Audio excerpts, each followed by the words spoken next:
En 1971, un président américain a pris une décision un dimanche soir. Le lundi matin, sans que personne ne s'en rende compte, les règles du jeu économique mondial avaient changé pour toujours. 54 ans plus tard, nous vivons les conséquences finales de cette décision. Et les chiffres que je vais vous montrer prouvent que nous sommes arrivés au point de non-retour. Je suis historien spécialisé en histoire économique, et ce que je vais vous révéler aujourd'hui n'est pas une théorie, ce sont des faits documentés, des cycles historiques qui se répètent et des signaux d'alarme que très peu de gens comprennent vraiment. Le 15 août 1971, Richard Nixon annonce la fin de la convertibilité du dollar en or, ce qu'on appelle le Nixon Shock. À ce moment précis, l'humanité entre dans une expérience monétaire sans précédent. Pour la première fois dans l'histoire, toutes les monnaies mondiales deviennent du papier sans aucun ancrage physique. Pourquoi Nixon a-t-il fait ça?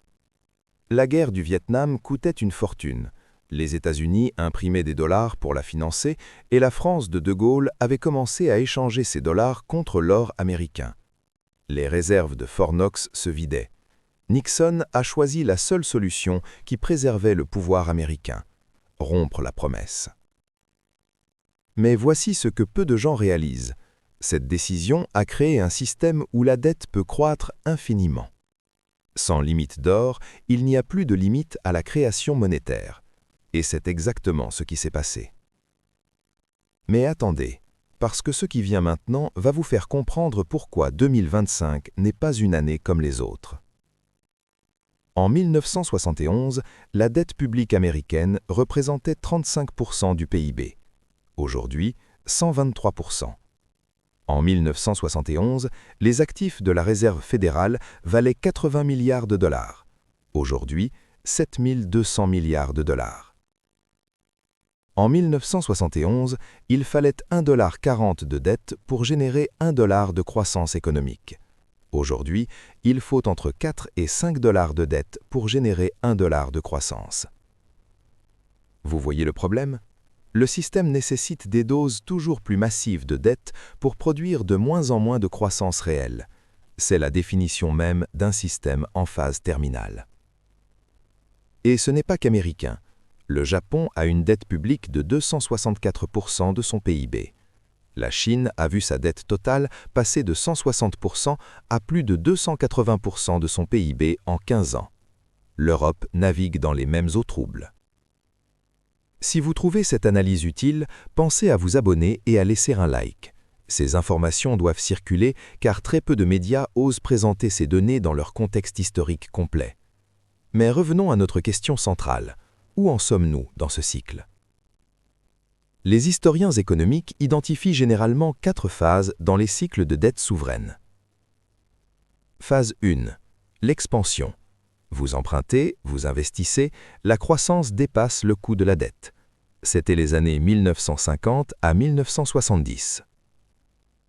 Phase 2. L'optimisme excessif. Vous empruntez pour consommer, pas pour investir. Les bulles actifs se forment. C'était les années 1980 à 2000. Phase 3. La dépendance. Vous empruntez pour payer les intérêts des dettes précédentes. La croissance stagne. C'était les années 2000 à 2020. Phase 4. La rupture.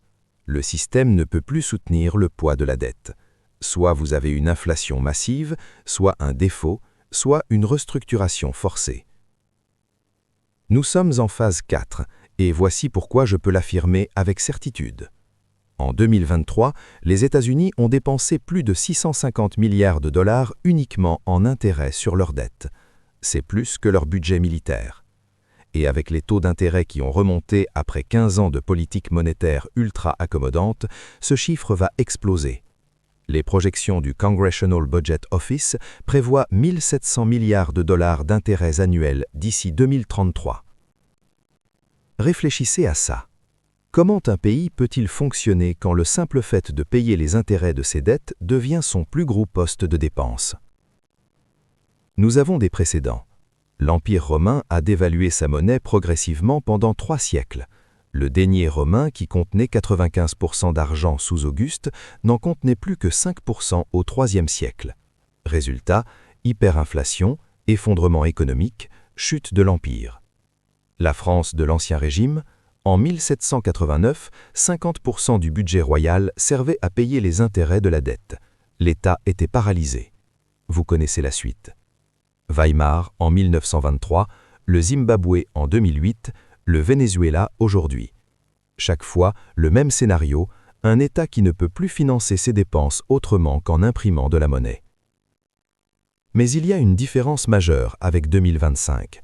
Jamais dans l'histoire, tous les grands empires économiques n'ont été simultanément en phase de dette terminale. C'est du jamais vu. Alors que va-t-il se passer? Il existe 3 issues historiquement documentées. Scénario 1. L'inflation. Les banques centrales continuent d'imprimer, la dette est effacée par la dévaluation de la monnaie. Les épargnants perdent tout. C'est ce qui s'est passé dans les années 1970, mais à une échelle bien moindre. Scénario 2. La restructuration. Les États négocient avec leurs créanciers, on efface une partie de la dette, on prolonge les échéances. Cela s'est produit en Argentine à plusieurs reprises, en Grèce en 2012, c'est douloureux mais contrôlé. Scénario 3. Le défaut. Le système s'effondre brutalement. C'est rare pour les grandes puissances, mais pas impossible. La Russie en 1998 a fait défaut. La question est, est-ce que l'on peut imaginer les États-Unis ou l'Europe faire défaut? La réalité, nous allons probablement voir un mélange des trois. Une inflation élevée, des restructurations partielles et des défauts sélectifs sur certains types de dettes. Mais voici ce qui rend cette situation actuelle encore plus complexe. Les banques centrales ont épuisé leurs munitions traditionnelles. Pendant la crise de 2008, elles ont baissé les taux à zéro et lancé le quantitative easing, l'assouplissement quantitatif. Pendant la pandémie de 2020, elles ont fait la même chose mais en plus grand. Aujourd'hui, si une nouvelle crise surgit, que peuvent-elles faire? Baisser les taux en territoire négatif? Acheter encore plus de dettes? Le problème, c'est que chaque intervention crée plus de distorsions, plus de bulles, plus de fragilité systémique. Et il y a un autre facteur que peu de gens considèrent, la démographie. Les pays développés vieillissent rapidement. Moins de travailleurs actifs, plus de retraités à financer. Les systèmes de retraite par répartition étaient construits sur une pyramide démographique qui n'existe plus. En France, en Allemagne, en Italie, au Japon, le ratio actif sur retraités se détériore année après année. Cela signifie que les États devront emprunter encore plus pour honorer leurs promesses sociales. Mais qui va traiter à des États déjà surendettés avec une démographie défavorable et une croissance anomique? C'est ici que le système financier mondial entre dans zone de danger extrême, parce que la dette souveraine a toujours été considérée comme l'actif le plus sûr. Les banques, les assurances, les fonds de pension en détiennent massivement. Si la confiance dans la dette souveraine s'étrifie, c'est l'ensemble du système financier qui vacille. Nous avons eu un aperçu de ce risque en septembre 2022 au Royaume-Uni quand les obligations d'État britanniques se sont effondrées suite aux annonces budgétaires de Liz Truss. La Banque d'Angleterre a dû intervenir en urgence pour éviter l'implosion des fonds de pension. Cet événement a duré quelques jours. Imaginez si cela se produisait simultanément aux États-Unis, en Europe et en Asie. Voici ce que vous devez retenir. Nous ne sommes pas face à une crise classique.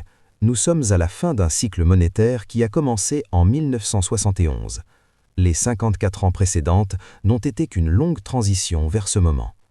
Le point de rupture n'est pas une date précise, c'est un processus, et ce processus a déjà commencé. Les banques centrales le savent, les gouvernements le savent, mais ils espèrent tous gagner du temps. Le problème avec l'histoire économique, c'est qu'elle ne pardonne pas. Les lois de la mathématique sont implacables. On ne peut pas indéfiniment dépenser plus que l'on produit, emprunter plus que l'on ne peut rembourser, imprimer plus que l'on ne crée de valeur réelle. La seule question qui reste est comment allez-vous vous préparer pour ce qui vient? Parce que contrairement aux élites politiques et financières qui peuvent se protéger, la majorité des citoyens ordinaires subira de plein fouet les conséquences de ces décisions prises il y a des décennies. Si cette analyse vous a donné matière à réfléchir, abonnez-vous à cette chaîne. Nous continuerons à décrypter ces cycles historiques avec rigueur et honnêteté. Et partagez cette vidéo, ces informations sont trop importantes pour rester confinées. L'histoire ne se répète pas, mais elle rime. Et en ce moment, elle rime furieusement fort.